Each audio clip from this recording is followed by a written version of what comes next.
Do you set your meta ad budgets to daily or lifetime? Well, we spent $20,000 on each campaign structure from a budgeting standpoint to find out what kind of results we could see from them and which one took the cake. And so I want to break down exactly what happened.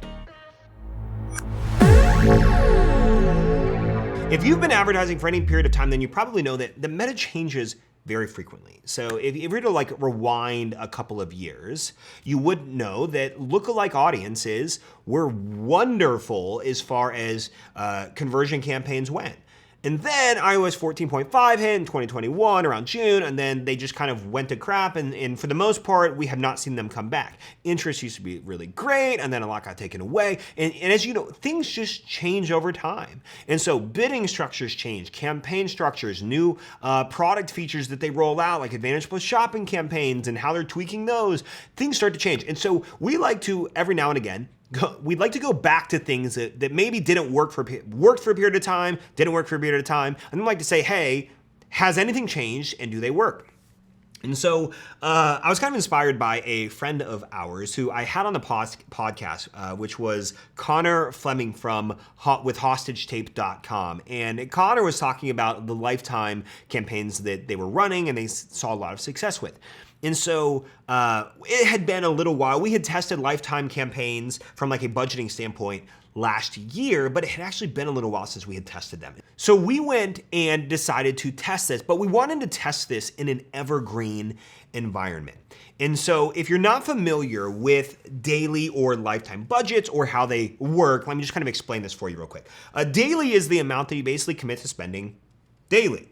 And Meta's typically going to use the entire budget. This is like forced spending. And so, for example, if I tell Meta, hey, I want to spend $100 a day starting today, it will usually spend $100 a day, regardless of the performance of the day, regardless of the trends that it's seeing for that day, etc. And so we typically do daily budgets, and that's very common. It has a lot of consistency. We have a lot of great results with it. We've been doing it for a long time. Most people run daily budgets. Lifetime, however, is the amount that you commit to spending in a certain time frame. So for example, I could say, I want to set my entire budget for the month of January, and I could set the start date and the end date. So January 1st to end date of January 31st. And well, one of the benefits of this is that it's going to kind of ebb and flow a little bit from a spending standpoint. So in this example that I'm going to give you, I'm going to share the numbers on this. It's a really interesting study because we saw some like just very unique trends. And in some of the days, it would spend $450 a day. And in other days, it was spending $850 in a day. And so if it was daily, it would have if I just took the whole month and divided it by 31 days, and I put it to daily, it would spend equally. But lifetime actually is going to ebb and flow as it sees fit. Some days it's going to spend a little bit more than others, or a little bit less, or some days it's a lot more or a lot less. And so most people from a strategy standpoint will use lifetime budgets when they're working in promo sprints. And a promo sprint is essentially like when we're sprinting a promotion. It's like if we're doing a weekend thing, we might say, hey, set a start and an end date and run a lifetime budget. In fact, we've done that a ton. We do like boot camps a couple times a year where we're spending pretty heavily. And so what we'll do is we'll do lifetime budgets during that 2 weeks in some campaigns, and just let it kind of spend accordingly. And sometimes it'll start off real slow, and then it just ramps up toward the end as Meta starts to get more data. But we wanted to test this in an evergreen environment. And the way you test it in an evergreen environment is that you have to constantly move the end date and the budget. So one of the things about lifetime, when you're setting a lifetime budget, is you can move the end date. So for example, I could say start on January 1st, end on January 31st, and then on January 30th or 29th, I could hop in there and I could say, okay, let's just edit, move the end date to February 28th, and then just the next piece is you have to increase your budget, or else it's going to then spread that little couple days of remaining budget over an entire month.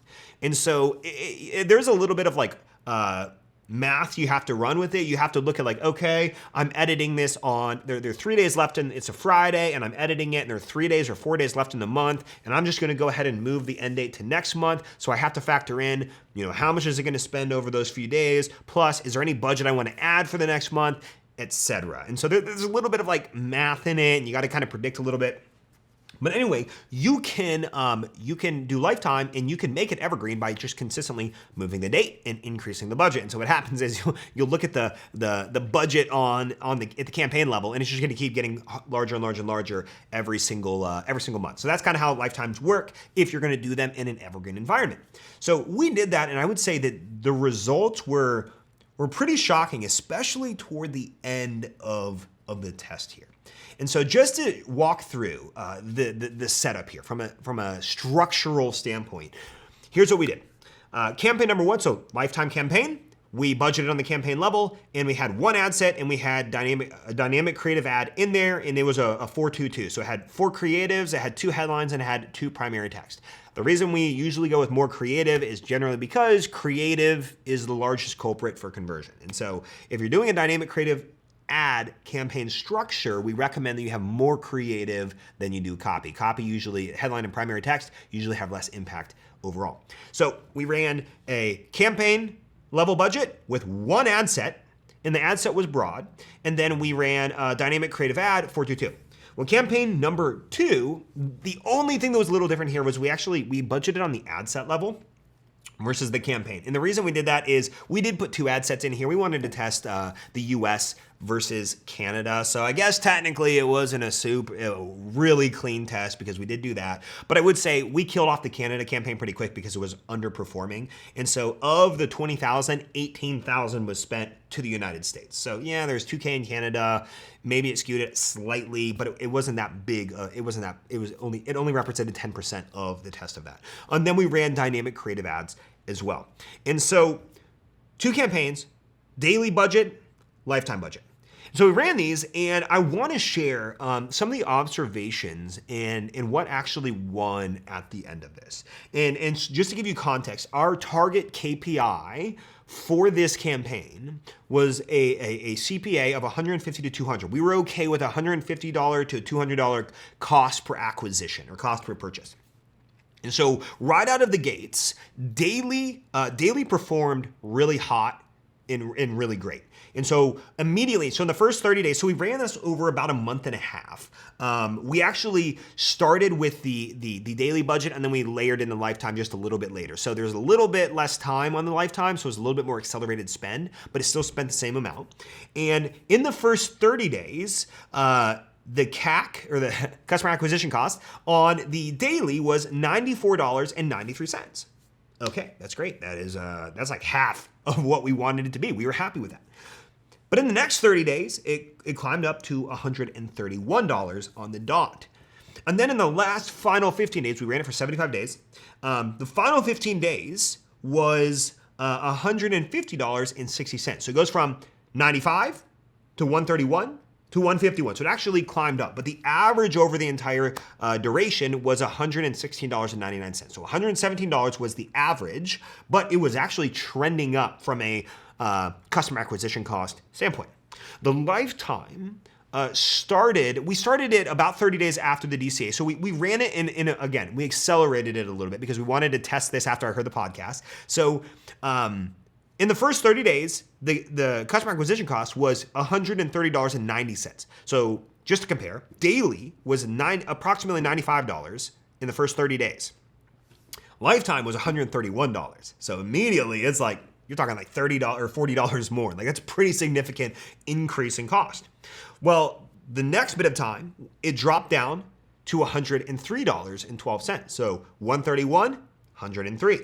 And then in the final 7 days, because it didn't run as long, it was just a little bit less, it was at $82.62 customer acquisition cost. So lifetime, 131, 103, 83. interesting trend, right? It's going down. And the average was 115. So if we compare them, the average of the 20,000 in spend for the daily was and I want to give you more numbers on this, which is, it gets a little bit more interesting, by the way. I'm just giving you the fun stuff right out of the gates. So it was $116.99 customer acquisition cost for the first 20,000 in spend on the daily. And then the lifetime was 115. So you're talking a $2 average. But the difference was the direction in which the acquisition cost was going. So daily was 95, 131, 151, it's climbing. Lifetime took a while to get in its groove and it began dropping, 131, 103, 83. And that's some of the lowest acquisition costs we have had. I could probably ask Dylan right now. It's the lowest it's been in, I almost think, ever. That's some of the lowest acquisition costs we've had. It's bizarre, which is really awesome. Now, here's where it's kind of some other interesting things. I want to talk about CPMs, cost per clicks, conversion rates. So this was what was really interesting. So the CPMs of the daily started at 49, and then they dropped over that duration to 41. This is pretty normal. A lot of times CPMs are hotter out of the gates, a little bit more, and then it gets in its groove, it finds its people, and it kind of drops. So CPMs were 49, and they dropped down to 41. CPMs of lifetime were actually started out higher at 52, and they dropped way down to a little more than $33 CPMs. And so trending wise, that's a pretty big jump. Going from 52 down to 33 is almost a $20 CPM jump, which is well below the $41 average that the daily ad spend was at, or the daily budget was at. So, okay, so CPMs, kind of interesting, dropped down.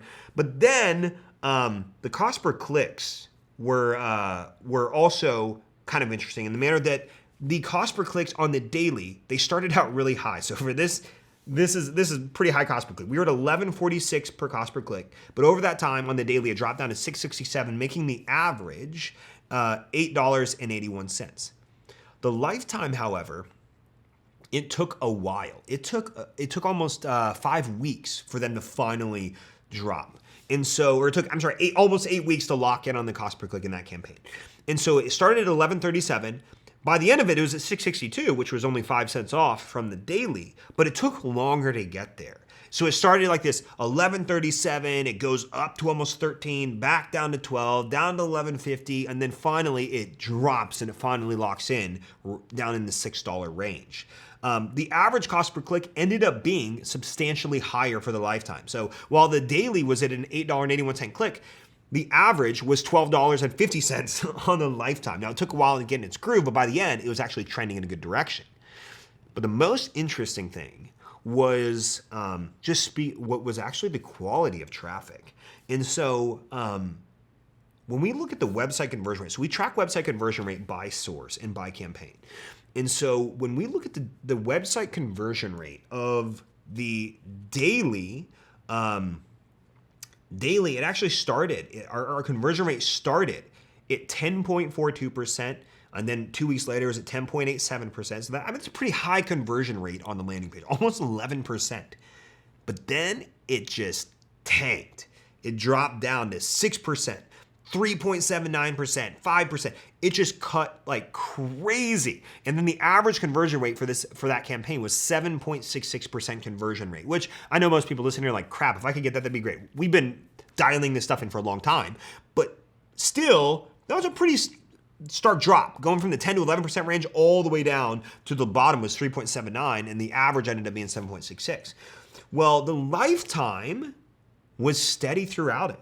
It started out at a 9.72% conversion rate, so almost 10%, and it ended at a 9.56. It stayed consistent, and there's some times when it actually went up to like 12%, and some of them shot up, but the average conversion rate during the entire run was 10.85%. So if you look at the daily, it's like, it was kind of interesting. It was almost like it was just finding colder people, less quality people. I don't know what it is. Maybe it's because it was forcing the spend, whereas the lifetime took a while to get going. The acquisition cost was more expensive in the first 30 days. But then it cut by like 40% toward the end of it. But it took about 2 months to get there. And so it's kind of interesting looking at everything because the traffic quality started to nosedive with the daily, but the lifetime actually stayed steady at a 10.85% average, almost 1 in 9 people, almost 11%, so almost 1 in 9 people that clicked on our ad bought from us. And so it was interesting to observe that. And so overall, we're running with lifetime budget. Actually, we're running pretty heavily on it right now. And all it looks like is just moving the date and increasing the budget. If we're trying to scale, you can even go adjust the budget like you normally would, but there's some math you have to do. And if you're doing it mid-month, you have to calculate how much more is this gonna spend, et cetera. So it's a little bit more tricky from like an actual calculation and scaling standpoint with like determining budgets. But we've moved heavily to lifetime budget. So at the end of the day, the lifetime budget ended up, from a trending standpoint, it started out more expensive on the CPA, and then it dropped to in the 80s, whereas the daily started in the 90s and then climbed up to over $150, which technically I guess it's in our target of the 150 to 200, but I would rather be getting something at half that rate toward the end there. And so I share all this because it's a little bit different. Sometimes we do tests. We don't share all the tests and the things that we do.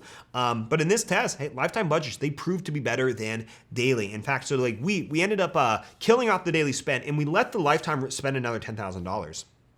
And that additional $10,000 produced 113 customers at $92.40 a piece. And so it actually it continued to maintain even to the additional 10,000 beyond it. So the first 20,000 dropped to the 80s, but even the next 10,000 after that was it just to show you the stability of it. It was still locked in at $92 per purchase. So hopefully you found this kind of cool, this kind of neat. If you've never tested lifetime budgets, I recommend, give it a go, test it out. And as always, just remember, campaign structures and mechanics of campaigns, technical stuff, they don't trump the fundamentals of good ads. Like our ads, they have been validated. we pulled in stuff we've already been working with that was already good. And so they've already been validated. We're using our ad lab method testing frameworks, which if you are interested, you can go learn that for $10 by clicking the link in the description to learn how we test, how we find ads. But yeah, I'm fair to ask you though, if you kind of found this little study interesting for a podcast, shoot me a message on Instagram @JoshCoffee. Let me know. Say like, hey Josh, I thought I'd love to hear more information about like studies you might do or tests you might do, whether it's website stuff or it's ad stuff or things that you're running, just so that we know, because as we plan content, this is something we might lean into. So if you're interested in saying, hey, what are some of the math and the campaign structures that we're trying and what results are we seeing because Meta's changing so stinking much, then go ahead, follow me @JoshCoffee, shoot me a DM, let me know, and also please rate this podcast. It would mean the world to us. We appreciate you. We'll see you in the next episode.